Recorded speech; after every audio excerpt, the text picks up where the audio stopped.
नमस्कार, मैं अनीता चौधरी और न्यूज़ अड्डा इंडिया पे आप सभी का स्वागत है। जय भारत, जय हिंद। देखिए, जब से नैन्सी पेलोसी ताइवान गई हैं, चीन बौखलाया हुआ है। खबर आने के बाद से ही बौखलाया हुआ है। वो तरह तरह की धमकियां दे रहा है और युद्ध की धमकियां देते हुए ये आगाह कर रहा है कि अगर अमेरिका ताइवान में घुसने की कोशिश करता है तो चीन उसके खिलाफ सख्त कदम उठाएगा। चीन की बातों को दरकिनार करते हुए अमेरिकी जो डेलीगेट्स हैं, नैन्सी पेलोसी, वो पहुंच गई चीन, ताइवान, माफ़ कीजिएगा। और ताइवान में पहुंचकर उन्होंने अच्छा खासा बयान भी दिया। ये कहा कि आपके हक की रक्षा करना, आपके मानवता की रक्षा करना, ये हमारा धर्म है और हम आपके साथ हैं।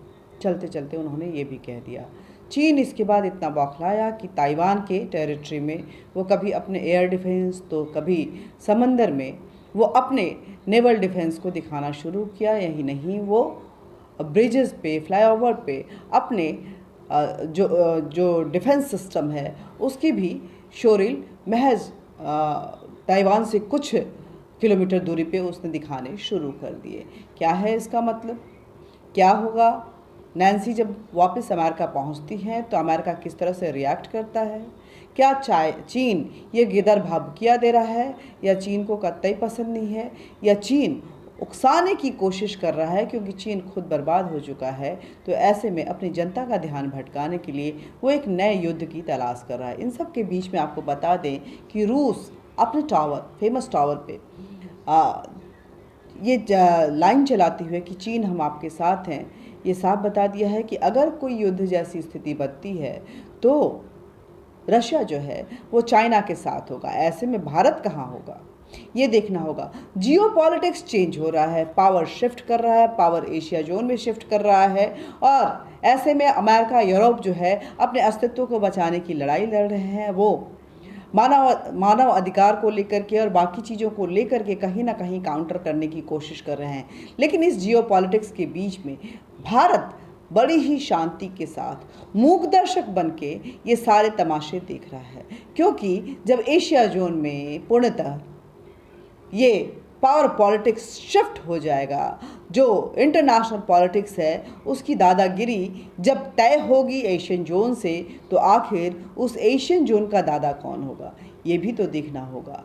क्या ये पूरा रीजन जो है वो चाइना को अपना बॉस मानने को तैयार है, या भारत एक रणनीति तैयार करते हुए डिप्लोमेटिक तरीके से स्ट्रैटेजिकली चीन को काउंटर करते हुए पूरे विश्व में अपना परचम लहराएगा, वो भी पीसफुली, डिप्लोमेटिकली, स्ट्रैटेजिकली और विथ गुड रिलेशन।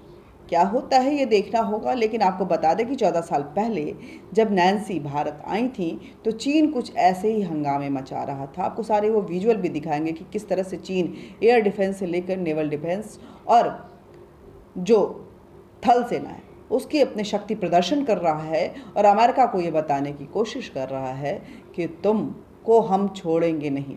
हालांकि क्या होगा अभी कुछ भी स्पष्ट नहीं है, तय नहीं है, लेकिन टग ऑफ वॉर जो है वो ज़रूर शुरू हो चुका है और उसमें उस आग में घी का काम करी हैं नैन्सी पेलोसी।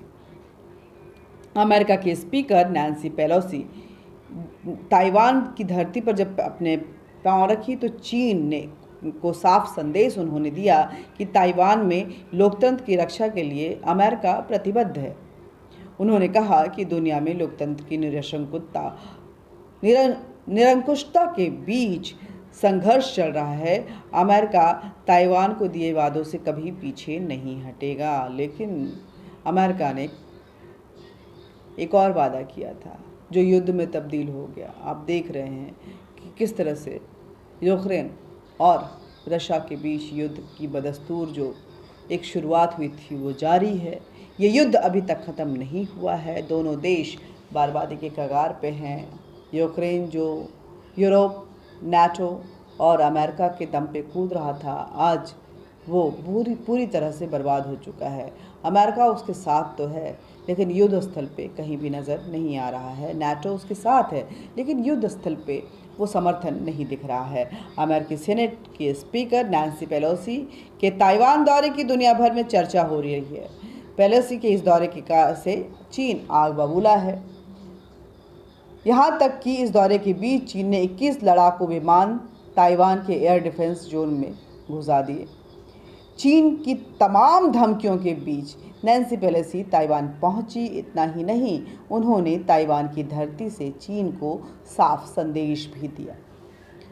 ताइवान लोकतंत्र की रक्षा अमेरिका करेगा, ऐसा उन्होंने साफ कहा कि वो प्रतिबद्ध हैं। उन्होंने कहा कि दुनिया में लोकतंत्र और निरंकुशता के बीच संघर्ष चल रहा है और ऐसे में अमेरिका ताइवान को दिए वादों से पीछे नहीं हटेगा। नैन्सी पेलोसी की अगर बात करें तो नैन्सी पेलोसी अमेरिकी सेनेट के स्पीकर हैं। अमेरिका स्पीकर राष्ट्रपति और उपराष्ट्रपति के बाद तीसरे स्थान का सबसे बड़ा पद होता है। नैन्सी का ये चौथा कार्यकाल है और इस बार 2019 में वो इस पद पर हैं। नैन्सी 81 यानी 81 ईयर्स की हैं। वो एक राजनीतिक परिवार से आती हैं। उनके पिता बाल्टीमोर के मेयर रहे हैं। उन्हें कांग्रेस में भी 5 बार शहर का नेतृत्व किया है। नैन्सी के भाई बाल्टीमोर के मेयर हैं फिलहाल। और नैन्सी ने ऐसा कहते हुए चीन की घाव पे जैसे नमक छिड़कना होता है वैसा कर दिया है। और अगर हम देखें तो चीन की दुखती रग पर हाथ रखिए। वो इससे पहले भी 1991 में 2008 में चीन के लिए बड़ी चुनौती बन चुकी है और इस तरह से चीन को वो काउंटर करती रही हैं। जब भी चीन को काउंटर करने की बात आती है, नैन्सी को सामने रख दिया जाता है। नैन्सी इस तरह के काम करते रहती हैं। आपको बता दें कि इन सब के बीच में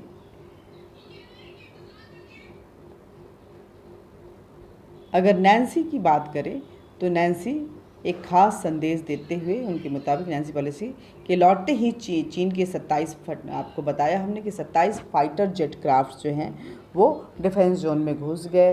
अब तक ताइवान सरकार की तरफ से इसकी पुष्टि हालांकि नहीं करी गई है। पाकिस्तान अब भी चीन के साथ है। IMF और फैटे के जाल में फंसे पाकिस्तान ने नैन्सी की ताइवान की विजिट का विरोध किया। पाकिस्तान के विदेश मंत्रालय ने कहा कि हम वन चाइना पॉलिसी का समर्थन करते हैं। पहले भी चीन के साथ खड़े थे और आगे भी खड़े रहेंगे। रूस भी कुछ ऐसा ही बोलता हुआ नजर आ रहा है। पिछले हफ्ते ही पाकिस्तान की आर्मी जनरल बाजवा ने अमेरिका के उप विदेश मंत्री वेंडी शर्मन से गुहार लगाई थी कि वो IMF का दबाव डालकर कर्ज दिलाएं, लेकिन ऐसा कुछ हो नहीं पाया था। और अगर हम बात करें तो चीन ने ताइवान पर आर्थिक प्रतिबंध लगाए हुए हैं।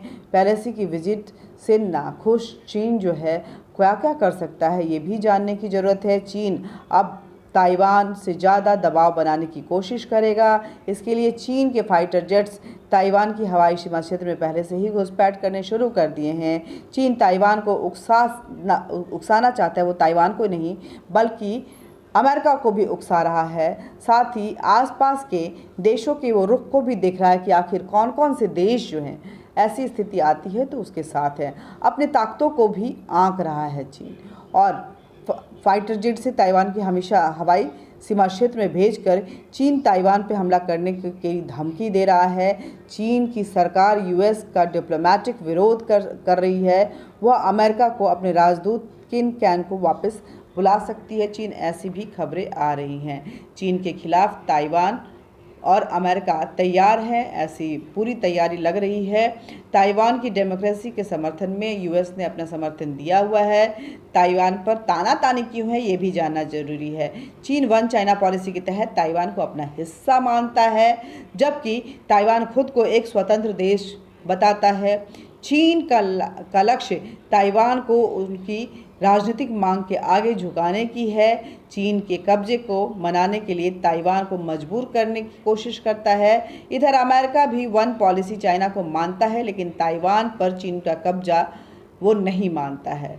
बाइडेन ने 2 महीने पहले ही कहा था कि हम वन चाइना पॉलिसी पर राजी हुए, हमने उस पर साइन किया, लेकिन यह सोचना गलत है कि ताइवान को बल के प्रयोग से छीना जा सकता है।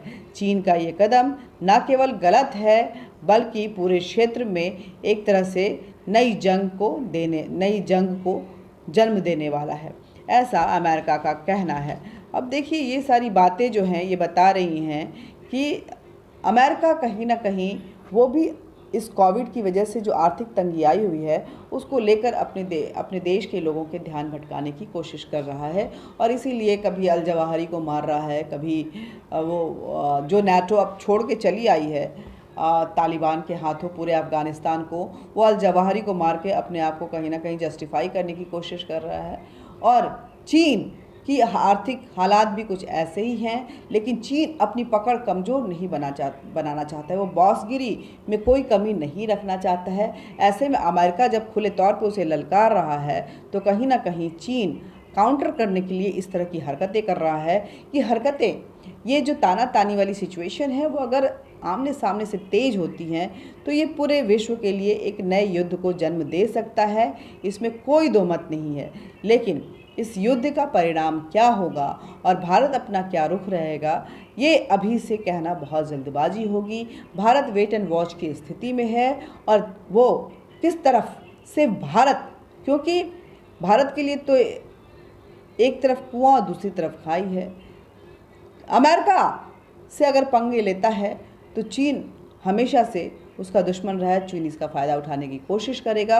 और अगर चीन का साथ देता है तो अमेरिका, जो अभी तक भारत के साथ भले ही ये अपॉर्चुनिस्ट साथ है, लेकिन जो साथ निभा रहा है उससे तुरंत हाथ खींच सकता है, और ऐसे में भारत अकेला पड़ सकता है। देखिए कुछ वीडियोस वायरल हो रहे हैं, उसको देखना होगा। वीडियो जो हैं डिफेंस फोर्सेस के फ्लैक्सिंग मसल जो हैं वो नेवल एरिया में देखने को मिल रहा है। जो ये वीडियो जो है जब वो चली वहाँ से नैन्सी पेलोसी, तो वहाँ तब की है कि जो साउथ चाइना सी है वहाँ पे यूएस डिफेंस की फोर्सेस जो हैं अपने एक्सरसाइज कर रही हैं और मसल्स पुल करके ये दिखाने की कोशिश कर रही हैं कि वो ताइवान के साथ है। ये पूरा एरिया जो है ताइवान के नज़दीक में है। इधर चीन भी कहाँ कम कर रहने वाला है। चीन ने प्रोपेल्ड गन्स मेस्टा एस के सपोर्ट इक्विपमेंट्स को क्रिमीन ब्रिज के ऊपर चलाना शुरू किया, जो महज कुछ किलोमीटर की दूरी पे है ताइवान से। ये सारी चीज़ें चल रही हैं, और भी देखिए और भी बहुत सारी चीज़ें हैं। आप ये विजुअल्स आपको दिखा रहे हैं, और एक और विजुअल दिखा रहे हैं जिसमें एयर डिफेंस सिस्टम की बातें जो हैं वो सामने आ जाएंगी। आपको द मिनिस्ट्री ऑफ डिफेंस देखेंगे कि किस तरह से चीन जो है वो बताने की कोशिश कर रहा है। वो अपने DF-17 बैलिस्टिक मिसाइल्स जो है वो फ्यूजियान प्रोविंस में वो उसको लॉन्च किया है, वहाँ पे इस्टेब्लिश करने की कोशिश कर रहा है। इंस्टॉलेशन के विजुअल्स को दिखा रहा है। ये सारे विजुअल्स आ रहे हैं और ये बता रहे हैं कि देखिए ये विजुअल भी देखिए कि किस तरह से रूस बता रहा है कि चीन वी आर विथ यू। और चीन की ये पॉलिसी जो है, जो बॉसिज्म वाली पॉलिसी है, वो कितनी कामयाब होती है, क्योंकि अमेरिका पूरे वर्ल्ड का, पूरी दुनिया का बॉस खुद को सेल्फ डिक्लेयर्ड किए हुए है और उसी तरह से बिहेव भी करता है। दो बॉसेस की बीच में लड़ाई है। कहते हैं कि जब दो बंदर की लड़ाई में हमेशा बिल्ली जो है वो बाजी जीत जाती है। तो यहाँ पे बिल्ली कौन होगा वो देखना होगा, और ये दो बंदर जो अभी इस तरह से लड़ रहे हैं इसका क्या परिणाम होगा ये भी समझने की कोशिश करना होगा, क्योंकि भारत इस पूरे सिचुएशन पे वक्त पे नज़र गड़ाए हुए है। भारत बस उस मौके का इंतज़ार कर रहा है जब आपसी रंजिशें जो हैं, आपसी टग ऑफ वॉर जो है और ये बॉसिज्म की जो होड़ है उस बीच में भारत शांति प्रिय तरीके से, आपने देखा होगा कि भारत की जो डिप्लोमेटिक पॉलिसी है वो रामायणकालीन समय से ही बड़ी शांति प्रिय।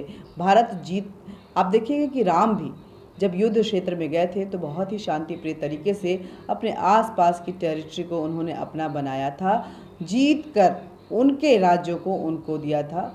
शासन और सत्ता में परिवर्तन लाते हुए उन राज्यों को अपना दोस्त बनाया था, और बाद में जब युद्ध हुआ तो राम को ये मुश्किल नहीं हुआ कि वो रावण को हराने के लिए। साथ ही जो इनपुट्स हैं जो लोकल टेरिटरी की जो जानकारियां हैं वो भी बड़ी आसानी से राम को मिल जाती थी। वैसे ही पॉलिसी जो है फ़िलहाल भारत अपना रहा है डिफेंस सिस्टम को लेकर के। भारत वेट एंड वॉच कर रहा है। भारत अपने आसपास के जितने भी देश हैं जिसको कि चाइना बर्बाद कर चुका है, चाहे वो बांग्लादेश हो, चाहे वो श्रीलंका हो, इवन पाकिस्तान, लेकिन पाकिस्तान मानने को तैयार नहीं है। भारत उनकी मदद कर रहा है, नेपाल की मदद कर रहा है भारत। ये सारे देश चीन के शोषित देश हैं और फिर भारत इनको ये भारत के दोस्त और उनके मुरीद बनेंगे। उनकी ज़रूरतों के हिसाब से वो भारत उनके लिए ज़रूरत बन जाएगा। और ऐसे में चीन जो बॉसिज्म का अपने आप को किंग कहता है, उसके लिए ये सिचुएशन कितना ख़राब होता है वो देखना होगा। लेकिन फ़िलहाल ऐसे युद्ध की बातें हैं या नहीं है, ये बड़ी ही हाइपोथेटिकल चीज़ है।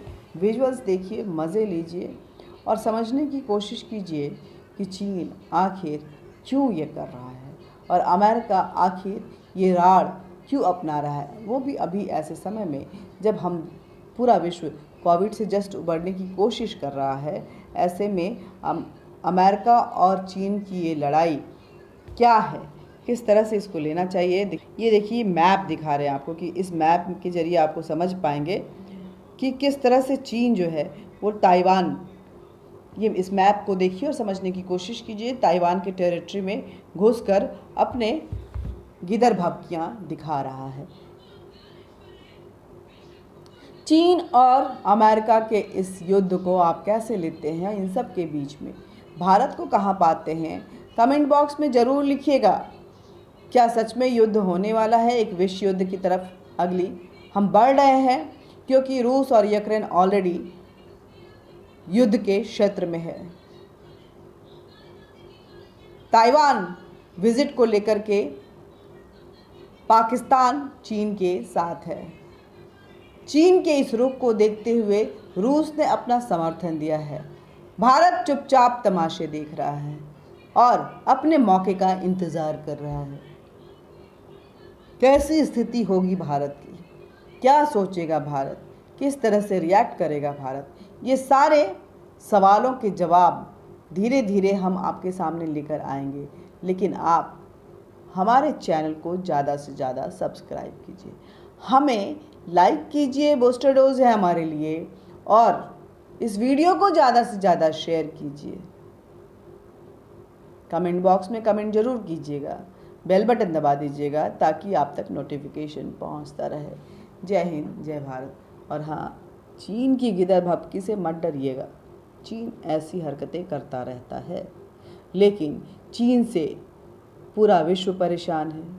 अमेरिका के बॉसिज्म को कहीं ना कहीं अब मानने को कोई तैयार नहीं है। जियोपॉलिटिक्स चेंज हो रहा है, वो धीरे धीरे एशिया जोन की तरफ बढ़ रहा है। ऐसे में भारत अपने आप को मजबूत बनाते हुए, सभी देशों से अपने रिश्ते बनाते हुए अपने आप को इस्टेब्लिश कर रहा है कि yes, this is the boss of this region. Thank you, धन्यवाद। जय हिंद, जय भारत।